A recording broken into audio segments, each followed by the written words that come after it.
Well, and I think a useful place to start would be for Jim to update us where we are or are not, as the case may be. Okay, short-term rentals.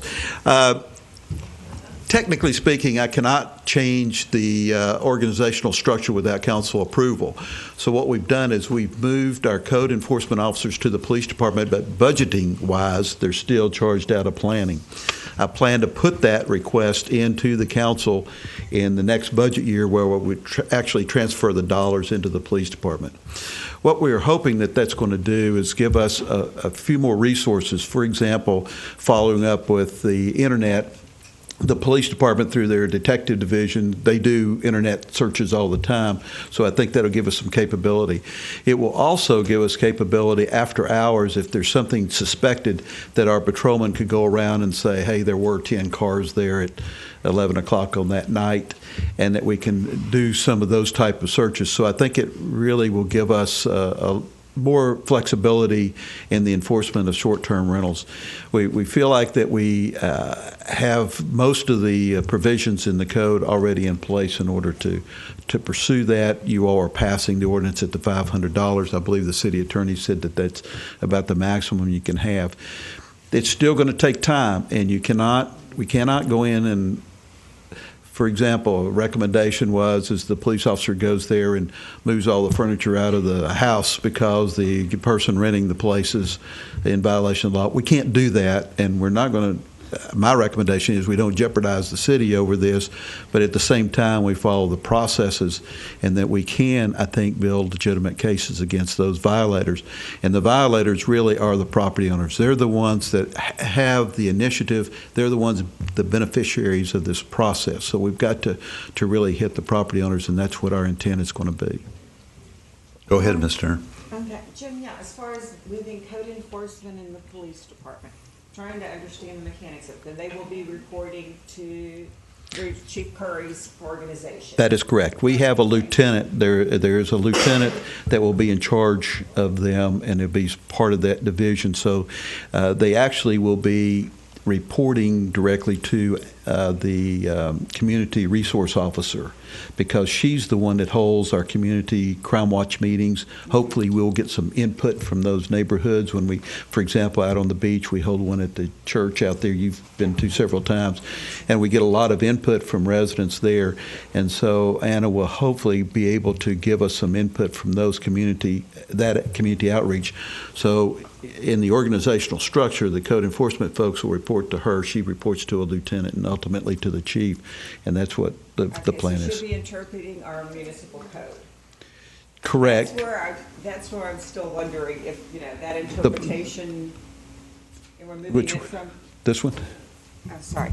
Yeah, moving the interpretation of the municipal code out of planning and into the zoning code still has to be interpreted by your planner. So it still has that, but at the same time, the police department interprets city codes daily. So we will be relying on their interpretation as well. And we may be appealing if there are conflicts, to our city attorney. We'll see how that works. Thank you. Is there general consensus to change it in the budget next year and then it's acceptable? I think for me, there is. Yes, I would think. As long as there's a consensus, we're going to move in that direction, and then hopefully we will have some information to support what our change did. There are precedents in other cities of having code enforcement in this type of configuration? Yes, ma'am. Cities all over the state have various ways of doing it, but code enforcement are in some of the cities under the police. As a matter of fact, in the city of Vero Beach, at one time, you used to have an officer that was a code enforcement person as well as a police officer, and did double duty in that format. In a city where I was, we did a similar type of thing. One of the problems that I had, though, and it really came more from the council than anyone else, is when a guy shows up with a gun to arrest you because you have 12-inch grass. Sometimes the perception is a little, and so I think the way this is going to do, we will be able to call in the resources we need at the time that we need them. And if we need access to properties that we legitimately and legally can get access to, if there's some resistance, then at least a police officer would be able to be ran. They're going to be issued radios. They're going through the same type of training that our police officers do for not as an officer, but the civilian employees, how to use the radio and those type of issues that the police department's faced with. Anyway, is there general consensus? Or everyone okay with it? Yeah, I don't have a problem with it. The legislature, I haven't followed it this last week, but the legislature has yet another bill that really doesn't help much. Now they're going up to short-term rentals defined as less than 1 week. And I don't know whether that'll pass or not, but that's of absolutely no help whatsoever. We're pretty much on our own. Thank goodness we have an ordinance which is out there and been out there for many years. And I think it's one of the virtues of home rule that our city can protect our neighborhoods from abuse. And I think that's important. And now tell me what the fine is again, and how does it repeat? And how do you? If and when you all pass, it'll be $500. It's my understanding, and Wayne, you might want to interpret it better, as to if you cite him the first time and then you have 15 days or something. Well, typically, because it works in conjunction with the code enforcement ordinance, that gives you the actual procedures for enforcement. What the amendment that you're going to be seeing for public hearing on, I think it's April 7th, our next meeting, any zoning violation, in other words, it's not just short-term rentals, but any use of a property in a zoning district where that use is not allowed, it's illegal, and always has been, but we tweaked the language a little bit to make it more clear that it's unlawful. And also in that section, we've added the provision for it to be a $500 fine for that type of unlawful use in a zoning district. And typically a citation, you are required to allow, if it's seen as a continuing violation, you are required, whether it's under Chapter 162 Florida statutes or under the city's ordinance for enforcement, you are required to give a certain amount of time to correct the violation. If they don't correct it and it continues, basically it goes to the code board. The code board can authorize the issuance of what's called a notice of assessment that continues assessing the penalty after that correction date, $500 per day for every day of violation. Now, if someone does correct a violation, once they do correct a violation and there's some period where they haven't been obviously violating the code and not continuing this unlawful activity, if it recurs and starts over again, they can go directly and start assessing them daily immediately because it's a repeat violation. So there's encouragement there to correct the violations. How many citations under the current do we have out there, Jim, in round terms? It's my understanding that we have made 26 contacts. We've had one $100 fine. I'm not sure how many of the $50 fines we've done. All right, I guess we should open this public comment.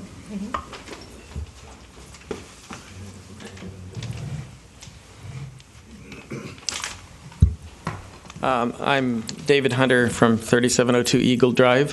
Thank you, council members and city officials. I've been rather active on this issue for a number of years and trying to keep up with what's happening is a constant challenge.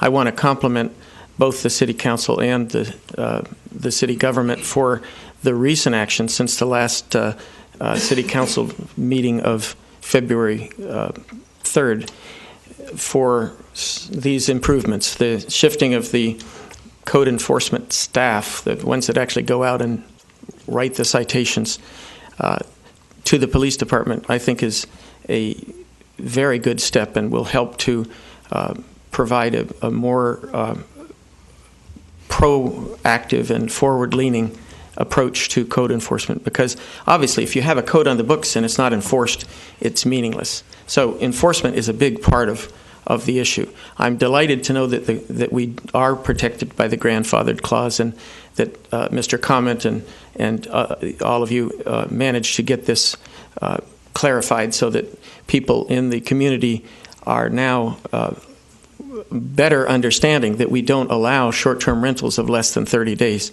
I do hope that the city will make greater efforts with the media to get the word out that this is not permitted. Mr. O'Connor did send a letter out to the Chief Executive Officer, Carol Hawk, of the Indian River Realtors Association, right after our February 3rd meeting. And based on that, some comments came back from some realtors. Oh, I didn't know that it wasn't allowed.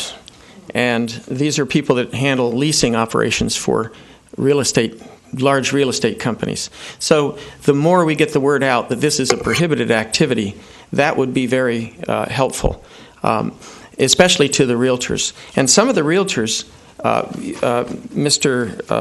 O'Connor mentioned that the primary offender in doing these short-term rentals is the property owner. Well, that's true. But in many cases, there are realtors who are directly involved. I would call them co-conspirators if this is considered a violation, who are directly involved in renting out the property, collecting the bills, managing the cleanup crews that come in between properties, and then just sending the check to the owner who happens to be up in Michigan or someplace. Many of these properties that are being rented out short-term are not local residents. The owner is an out-of-state person. They don't vote here. They didn't vote for you. They don't suffer the consequences if their property causes commotion or disturbance. They are merely revenue-enhancing investments. So we need to keep in mind that the real estate community should also be subject to some sanctions if they are participating in this illegal activity. This was discussed at the last Planning and Zoning meeting, and the Planning and Zoning Council agreed that there should be some sanctions for realtors, such as bringing them before the Realtors Board of Ethics if they persist after being warned that they are engaged in an illegal activity in collaboration with the owners. So that's one of the things that I'd like to see your council consider, in addition to the current activities that you've taken. I'm very encouraged by the internet search.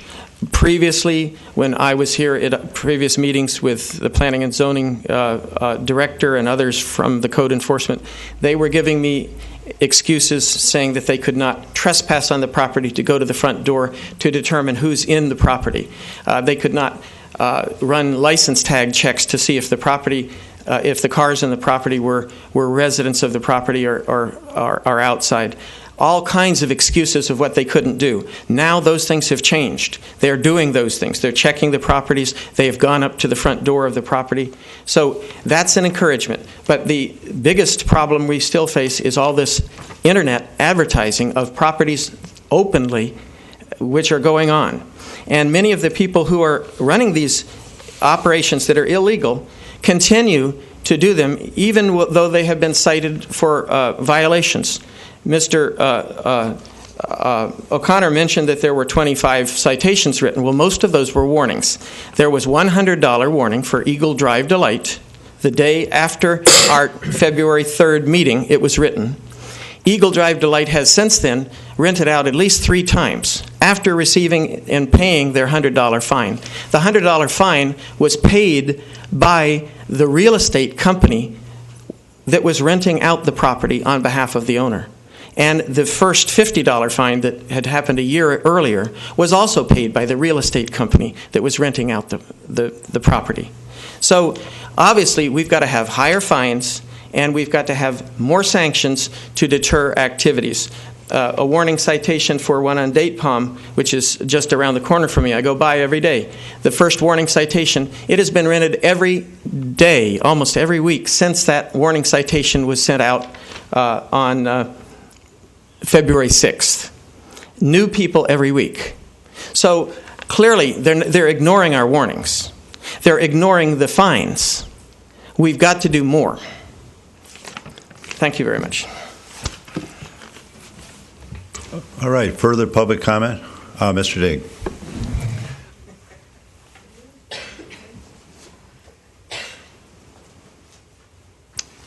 Thank you, Mr. Mayor, Council. Ken Digg, 1846 21st Avenue. This is on code issues. We do have some issues in our neighborhood and some of the other mainland neighborhoods that need to be addressed, and I will, if it's okay with you all, make up a list of some of the things that we need help on and get them to your city manager so your planning director can take a look at them. But we do need some help on some code issues, and I do have some suggestions moving forward on what actions you folks could take. Thanks. That's always welcome. You know, the purpose of government is to protect the citizens, whether it be crime or whether it be breaking of any law. So it's always welcome. Thank you. My name is Paul Koval. I live at 638 Camellia Lane. I've spoken before here, and all I can tell you is we made some real good progress, and I think it's terrific. I think the thing that probably what you must understand is that when you buy something in Central Beach or wherever, one of the big things is there's no homeowners association.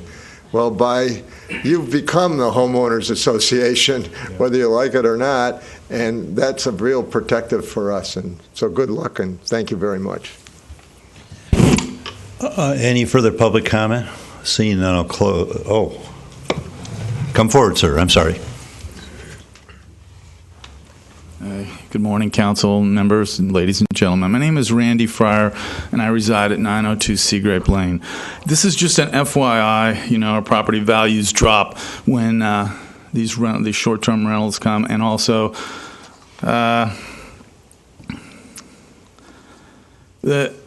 this is just an FYI. The state of Florida, short-term rental owners, which is less than 6 months, require 2 separate licenses to operate in Florida. A state hotel license, and that comes out of the Florida Department of Business and Professional Regulation, and also an occupational license, which is a business tax receipt, and that's collected through the county. And I don't think all these people know all this. And it's not up to us, of course, when they're out of compliance, it's not up to the city to enforce this, but I just want to let people know that it is a requirement by the state. Okay, thank you. And I do believe, Wayne, that if you have a short-term rental any place in the state of Florida and it's less than 180 days, you have to pay sales tax. Anyway, just in case anyone thinks gated communities don't have a problem, I live in a gated community in the city, and we have 3 short-term rentals right at this particular moment. There's no... That hasn't helped much either. All right, can we move on to C, which is Indian River Lagoon? And I've always felt about this particular place, there are really 3 things that are important: the ocean, this city, and the other cities too, Sebastian and Fellsmere particularly, and the lagoon. And I think I'd like to commend this council and past councils with the fertilizer ordinance, the deep injection well, pumping water out of the main relief canal, the step system, working on a stormwater utility, some dredging efforts. We've done a great deal. And I think we had consensus at the last meeting that we should be part of, if they'll allow it, of the council that involves 4 or 5 counties, as the case may be, in various cities. And I think that's important. They're going to meet this Friday, and hopefully the petition will be considered. Sebastian is bringing it forward. So I can't think of additional things we need to do, but I think we need to be part of that. I agree. Yep. All right. Comment from the public. Just for information, we are still putting that together. Wayne is working with the city attorney in Sebastian in order to get the terms and conditions and what law that we're going to create this entity by that'll be representing us on that council. Yeah, it would be an interlocal agreement between ourselves and the other participating communities, namely Sebastian, Fellsmere, and hopefully Indian River Shores, I would hope. And we had a city and county managers, Treasure Coast City and county managers meeting last week, and some of the cities in Martin County are interested in that same, so they're going to be talking about it there. So the dialogue's going now for representation up and down the Treasure Coast. All right, public comment on the lagoon in particular? All right, seeing none, we'll move on to, yes. Oh, I'm sorry, Laura? It's a very brief comment. Laura Moss, 275 Day Palm Road. I just wanted to thank you really for stepping up with regard to the lagoon, because I know the county commission did not. So thank you. Mr. Mayor, one other comment on that. We have been working with the county trying to come up with this fertilizer enforcement officer. We have a piece of paper that's going back and forth, and it's about $6,500. Hopefully we'll get that together and be bringing it to you. But we just now completed the Dodgertown restriction code that'll be coming to you. So Celebrate. it just things take a little time when we're dealing with our brethren at the county complex. But we're still working on that. It's not a dead issue. Yeah, that's good news, because as I think it was said a minute ago, it doesn't do any good to have a code that you can't enforce, and we have that on the fertilizer ordinance. Well, we are doing some enforcement. That is not totally lost in the fact that we have trained and we look at the permit and the certifications from the applicators in our community. Whenever we get a call, we do send an enforcement officer out there. And so I think in the City of Vero Beach, we're starting to get a lot of people have an awareness of the fertilizer ordinance. That still doesn't stop the guy that goes to Lowe's and you can get 100 pounds cheaper than you can 50 pounds of fertilizer, and they go out and spread it on their yard. But I think the discussion and the training, and especially of the professionals, is taking place in our community.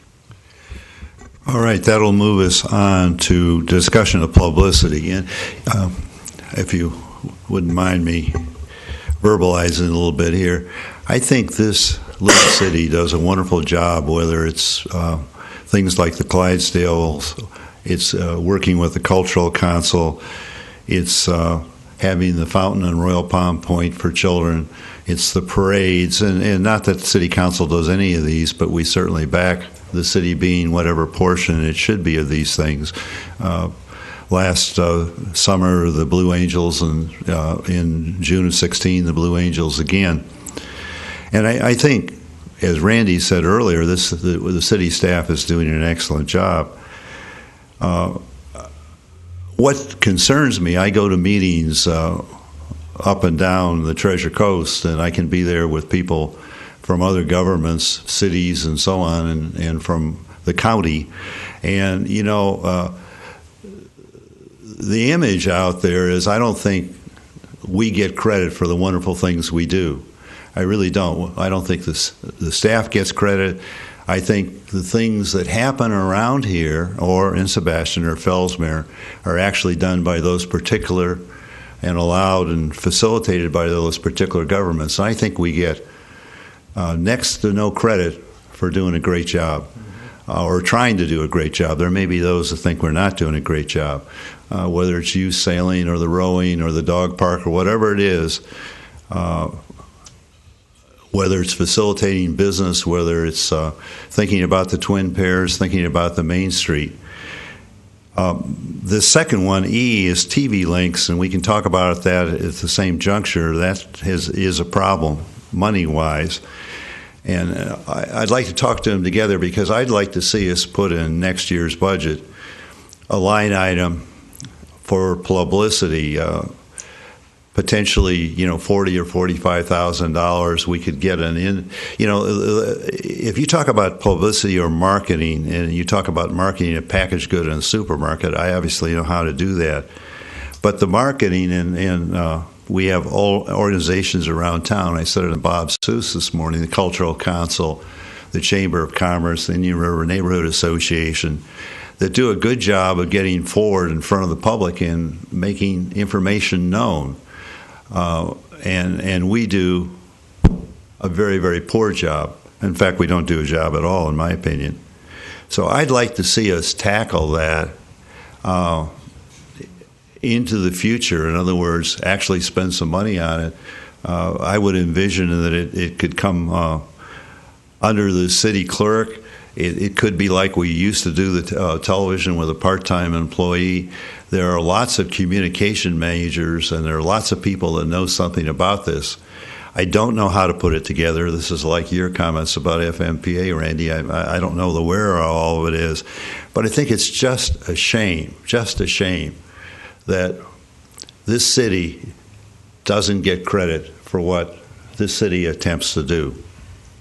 Yeah, Mr. Mayor, am I really understanding that you're talking about spending taxpayers' money to tell them what a good job their government does? Yes. I mean, I just still can't believe No, this. I The county completely does. agree. Yeah. I mean, they spend a heck of a lot more money than I completely we're agree. even envisioning.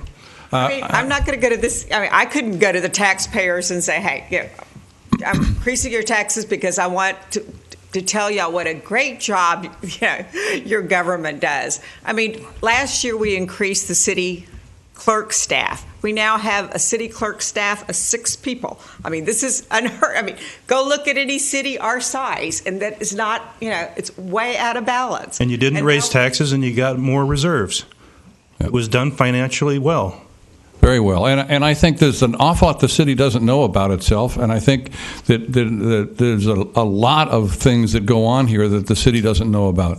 I think there's a misconception of the finances of the city. I think there's a great deal of information that needs to go out on a regular basis. And it's not one of these things. It's not patting us on the back and saying we're terrific. It's saying the city is terrific, and here's what's going on, and here's what's happening. And it's an awareness thing. Absolutely. I think it's very, very well deserved. I think there's a lot of misconceptions. In me going around early on, people were saying, why don't you declare bankruptcy? This city is financially very weak. That's silly. It's not even close to being very weak. And there's a lot of just basic information that the city citizens don't have that is very important to get out. And it's spotlighting things like the rowing or the boat thing, or new employees, or employees spending 35 years here, or there's tons of stuff to talk about. Tons of stuff, and it's not a waste of money by any means, and it's not an idea of blowing my horn or her horn or your horn. It's not. I think, though, in the publicity, I think that we have not taken advantage of social media. We have Twitter. I've been talking with the clerk's office, for example, when we have an event and the weather changes. There could be a Twitter account to let people know, it's canceled, don't drive over. And that doesn't cost us anything. Working harder on managing a Facebook page, that doesn't cost us anything. And one thought, instead of having maybe a continual line item for publicity, I'd like to see a one-time investment into our website. I agree. The website could have a small maintenance fee each year, but our website looks like it was invented when Netscape came around. It's just. I'm sorry, it's not. I thought this was part of bringing Holt in full time, was that he was going to. But we haven't given him any finances to do that. It costs money to do a website. It costs money. With our agreement with the Department of Justice now to make ADA requirements, we are changing our website, and we'll be changing the format of what the website will look like, especially the front page. So we are in the process of doing. But I think our website needs like a complete makeover, and then you can have really easy links that showcase what we do, what we're about. You look at some of these other city websites, and they're amazing. Absolutely. I've looked at just Leesburg and some of these other cities, and they have really taken advantage of using that as a portal into their community. So you look at a one-time investment to get it done, and then you're going to have a minimal reoccurring fee each year. So I'm for publicity, but I don't know that. I think we could really utilize. I think we could use it in a way that we could really benefit from it long term if we really looked at how to market ourselves online. Somebody, I agree with these things that have been said, and this is a good conversation. I was looking at the letter of February 11th to update, the television so we get an AT&T is $50,000, which seems to me prohibitive. I totally agree with you. Things like the short-term rental, they don't get publicized, where we are. Things that we would like to get out in the public simply don't get out there in the press at this point in time. I started by saying I don't know how to do this. All I'm saying is we're in a publicity hole. But the good thing about the website, it gives us the flexibility to change on a dime what we need to put out there. We don't have to have things that are printed up and then they're out of date and they're not useful. With a really well-functioning, beautiful website, we can always change it. We could change it in a minute if we needed to. I think the need's there, it's how. And I think that using modern methods are better than using the old-fashioned ones. But, yeah, just some way of getting it out there, the word out there. How and who? Who does it? Who's equipped to know how to do it? Here's the question. Who does the city lines right now? City we are. City lines. Okay. So, there's there's a source. There's somebody that does it. There's an outlet. There's a medium that's already there. The question is, do you just want to tweak it a little bit? I'm not real excited about going out and spending a ton of money, for a new system, but, maybe City Lines could be revamped so it's geared more towards public consumption. So once again, let's ask our city clerk to come forward with a plan to do this, because, like I said, we were told that we were going to have the website was going to be managed, and look forward to you. Right. We did have some problems this year with our ADA requirements that we have to update. It's not going to cost a whole lot of money to meet those requirements, which we're working on now. We are getting some prices to look at doing some other things with the website also. To make it more user-friendly and to utilize that more effectively for communication, I think. And I will bring those things back to you at budget time. The thing about this is it's in the city clerk's office because we simply didn't have enough money and we were going to eliminate it as part of what the other staff did. I've forgotten where it was, Jim, before. And it was part of all the budget cutbacks and so on. And the city clerk, in all fairness, took the thing on. But it was a taking on. That being so,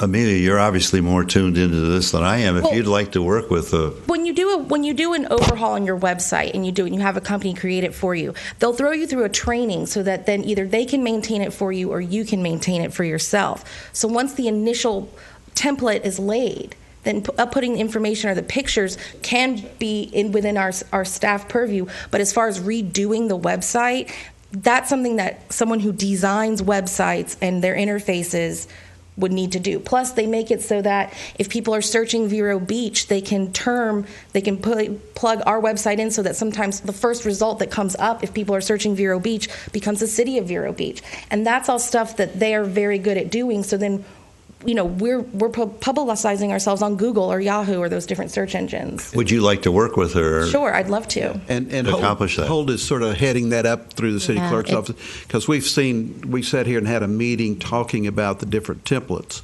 Now, I will say that I was sort of holding down the price issue, and Holt gets a little more creative than I do, and creative costs money.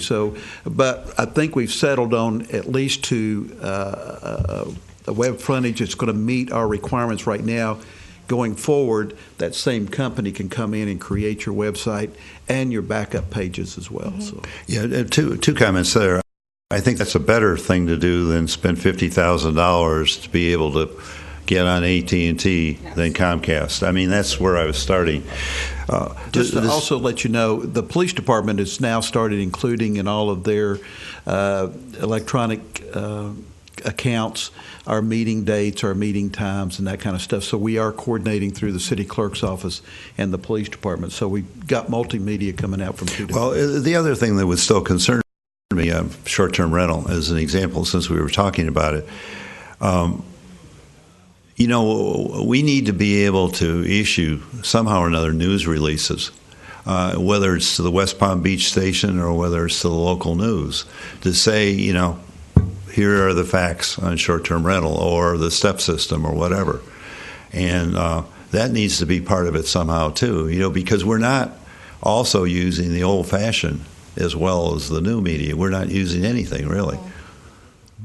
The only thing I'd say is that if we get into the press release business, it's how you do it and be devoid of politics is going to be rather rough. I mean, we're a political group, but yet we're trying to do something that's, if you're spending public money, you've got to be just the facts only. You can't be politically bent on one. But, like the Clydesdales, I don't know how Jim or how so many people got out to it, but the reality was it was not well publicized. I think that was a social media thing. And see, that's the thing. I think if we start taking advantage of social media, which costs us nothing except some staff time to do it, there's a whole way to get out there and, Well, I'm willing to. It makes sense to me to have Amelia work with the city clerk and come back with some ideas and so on of how we can do better. Thanks. Yeah, you want- Come forward, please. Yes, please.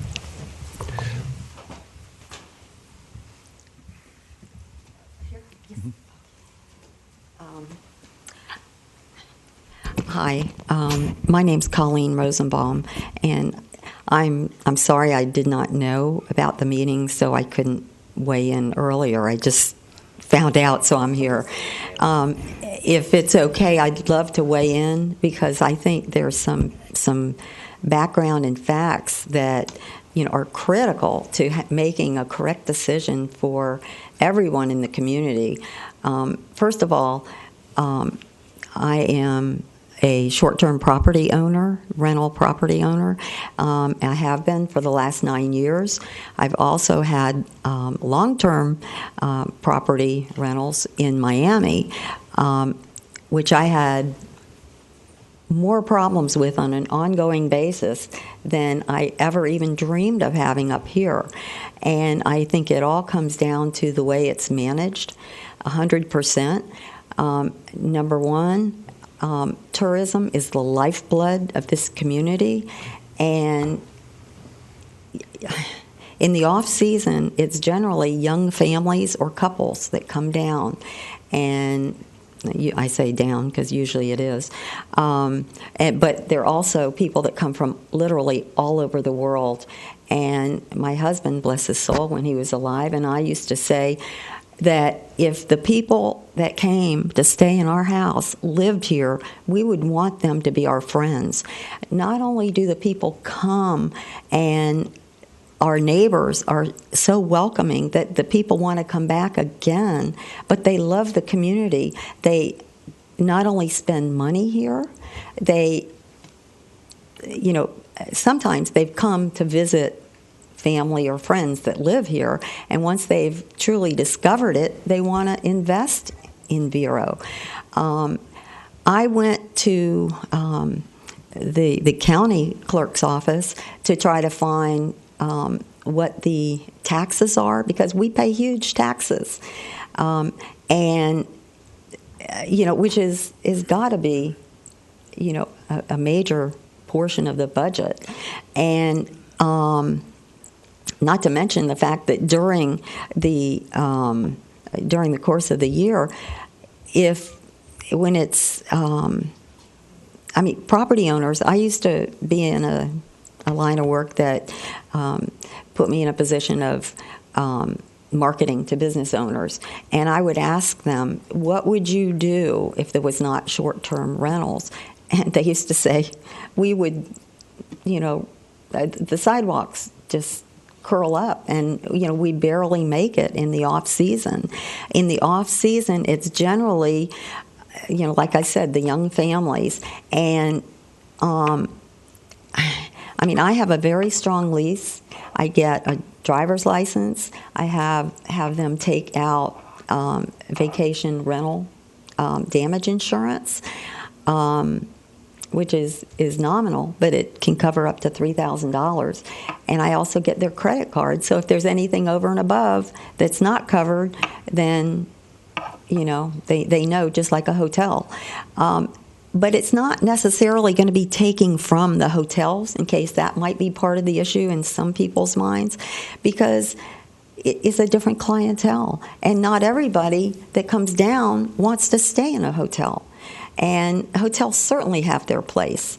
I like to think of it in terms of, when there's an isolated situation, which this is the way I view it, because over the 9 years, I cannot tell you how many people I've had come.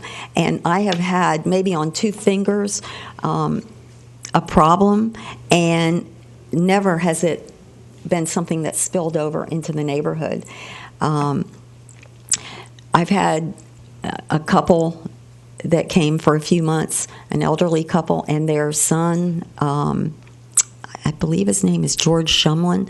He's the governor of, like I said, I would be more prepared if I knew. I believe it's of Connecticut. It might be New Hampshire, but one of those states. He came down for a short visit with them. I've had a retired colonel, police chiefs. I have one couple who got married at the Vero Beach Hotel, and they have a dog named Vero. Every year on their anniversary, they come down and stay in my home. On their, what do you call it? The screensaver is a picture of my pool area. And let me see, there's a family who, when they came down, they brought, their adult kids came with them. And this one time, the boyfriend came of one of their daughters, and he proposed to her on the beach. And so they wrote me and they said, next year we won't be coming because we're having a wedding. And so, but I mean, I just implore you, not only, if companies end up having to close their doors, what do you think that's going to mean to this community? It's more a matter of how things are managed. And I also, I have a strong lease. I build up a rapport with my people. Not only do I make it fun, but I'm very businesslike. I mean, everything has to be, right in place. And of course, the whole time I build up Vero. I just think that it's more perception. And I don't think, I had a realtor recently say to me, well, you're lucky. I said, no, I'm not lucky. If you take 9 years worth of constant rentals, constant, how could that be luck? And also, one thing to consider, if the action that you're proposing, I hope it's just a proposal that it hasn't passed. If that does get passed, what's that going to mean to the real estate market? And there's a flood of properties on the market that people can't sustain without the income. I implore you to seriously think about it and get all the facts, and it's critical to the community. What are your rental terms now? How long can someone stay in your house? I will not go less than 1 week, and in the prime season, January through March, it has to be a month minimum, and in the off season, it's a minimum of 1 week. I found that if I go less, usually it's locals, and they want to make it Party City, and I will not take spring breakers either. And for young people, they have to have someone over 25. And I mean, I just let me. What this proposal is for short-term rentals are less than 1 month. So it'll kill the industry. It'll totally kill it and kill. And if I can interject, I mean, this isn't a new proposal. This has been on the books since like 1986. Yeah. So short-term rentals have been illegal.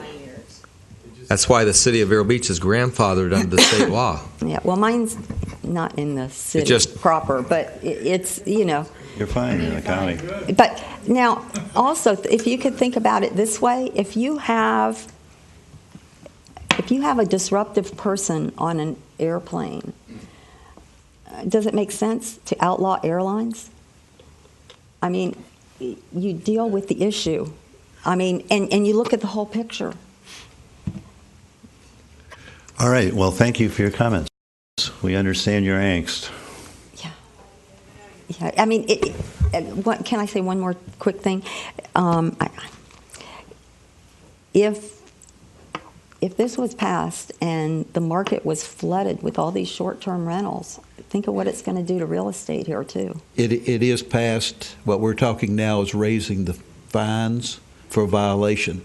That's all we're doing. Mm-hmm. We're going from $50 to $500 a day. And so it is on the books, and we have now transferred for even more enforcement because within the corporate limits of the City of Vero Beach, we prefer not to have short-term rentals in our neighborhoods. And this has been discussed and discussed and discussed and been on the books for a long time. Yeah. Well, when I became aware of it, it was an issue that had moved up to the Tallahassee level. And then it was my understanding that, it wasn't, everything was already settled. And until I just got an email today. And so, I mean, I would have definitely been involved. The word's getting out anyway. Mr. Lambert? Thank you. Hi, I'm Dan Lamson, Executive Director of the Indian River Neighborhood Association, and I just wanted to swing back to the publicity thing and mention that I think that what Amelia has to say about the social media is really the way that you want to go forward with this. You were talking about the Clydesdales, and on Facebook, I mean, Riverside Cafe and Mulligan's have thousands of people following their Facebook page. They say, hey, these horses are coming, and come on down and see them. And then, that reaches 5,000 people. And that's really a great way for a city, or anybody really, to reach a lot of people easily. So I would definitely encourage you to look at that. And Jay, you mentioned city lines. Yeah. I have no idea what that is. I'm not going to lie to you. And I mean, if I have no idea what that is, It's an internal document that we send around to all the employees celebrating. Okay. I was going to say that's why I couldn't find it when I Googled it, I guess, a few minutes ago. So, I mean, that's the kind of thing that would be great to get out there. But, I mean, if you put it on Facebook, you wouldn't need to print anything. It just, it's easy. So that kind of thing is really the way to go. Thanks. Thanks, Dan. All right. Open public comment on any other subject. Before we get too far, I mean, I just none. want to make one comment on the short-term rental thing. My hope is that we can kind of focus more on compliance rather than trying to beat people over the head with these laws. I think our goal is to make sure that when it comes to short-term rentals, we just want to see the effectiveness that we're not going to have short-term rentals anymore.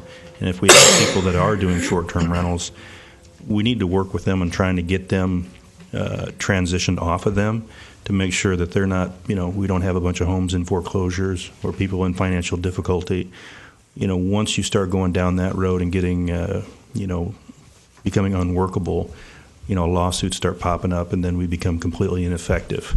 But my hope is that, and I hope everybody agrees with me on this, that we really want to focus on compliance and not on just, identifying some bad people and going crazy with fines. No, absolutely.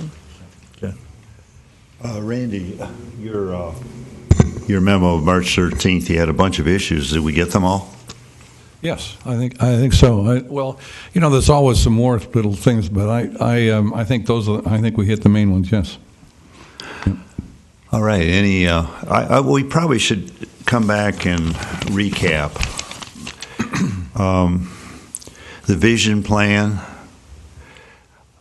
Was really the comprehensive plan, and we need a plan from the city manager how we're going to get that done and pulled together. Did I say it accurately or not? Yeah.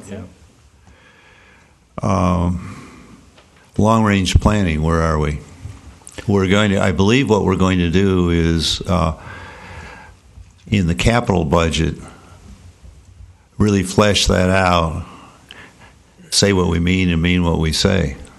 It's my understanding what you all have asked for me to produce through the department directors is their projection to what their needs are in capital projects which also means that sometimes there may be staffing and other issues, other costs, but anything associated with that, but carrying out projects going into the 5 years and identifying where revenues will be needed in order to address those particular projects.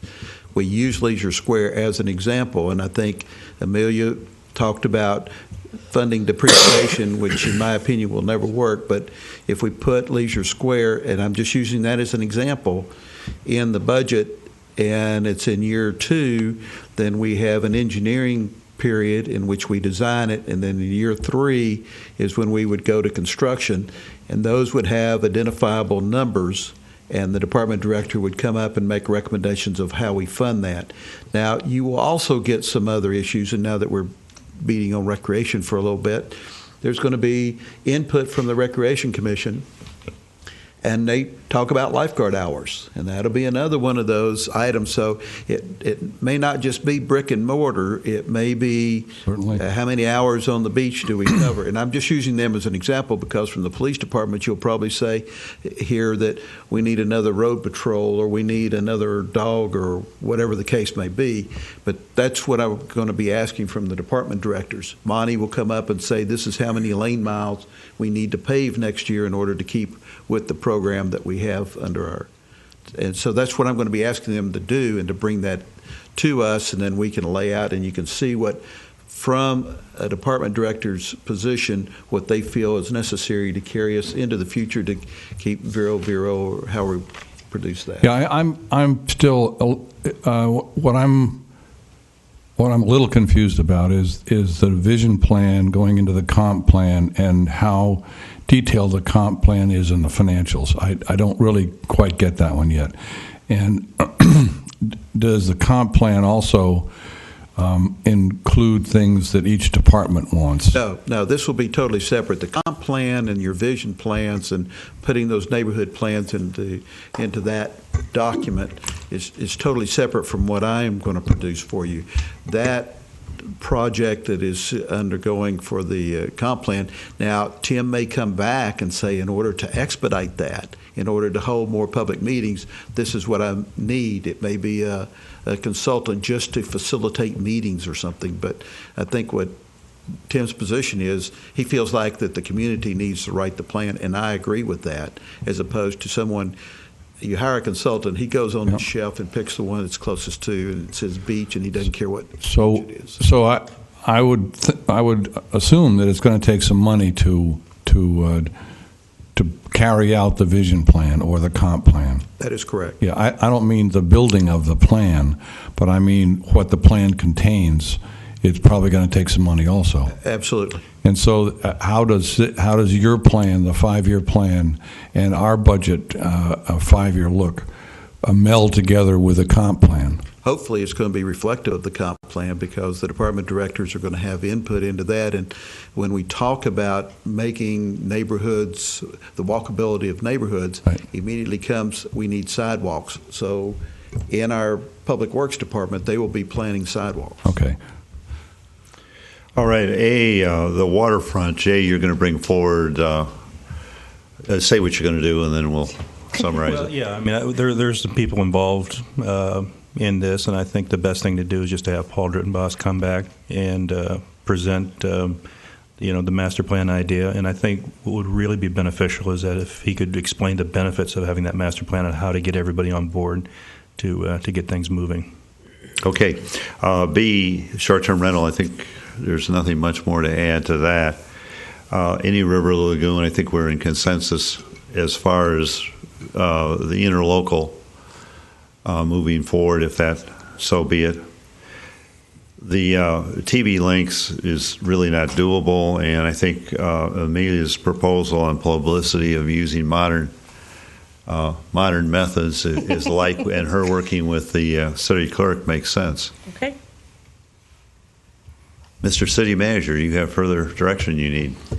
No, sir. I think I have enough to get back to you all at least within the next month or so of our projects, and then we'll be starting into our budgetary exercise and look forward to that. If the council does want to put parameters on the budget preparation, you need to let me know. and then we'll try to work within that. Otherwise, we'll just continue and bring a budget that we think reflective of where we would go. You've made your position clear, as Mr. Old has, on remuneration of employees and having a good workforce, and I think there's general support of that. There may not be of the particular numbers, but that's something that has to be considered. Yeah. I propose that we do this kind of thing quarterly, that we sit down quarterly. I'm not so sure that we'll have a full agenda like we did today, but I suggest that we do this quarterly. I'm here at your beck and call. If we have sufficient items that come up to put on it, fine. Yeah. Back to budget, though, I would like to ask Mr. O'Connor if, when we're preparing budget, we could look at energy savings. Yes. Obviously, utility costs is a big cost for the city, although I know we're the provider. But if we can manage some savings there in our utility costs, that will free up funds for residents or other things. So I'd like to look at that. We will do that, and one of our bigger consumers happens to be our wastewater treatment plant, and some of the technology we're introducing down there is going to start saving us on our energy cost as well. Great, thank you. Further comment by council or a motion to adjourn? Motion to adjourn. Okay, we're adjourned.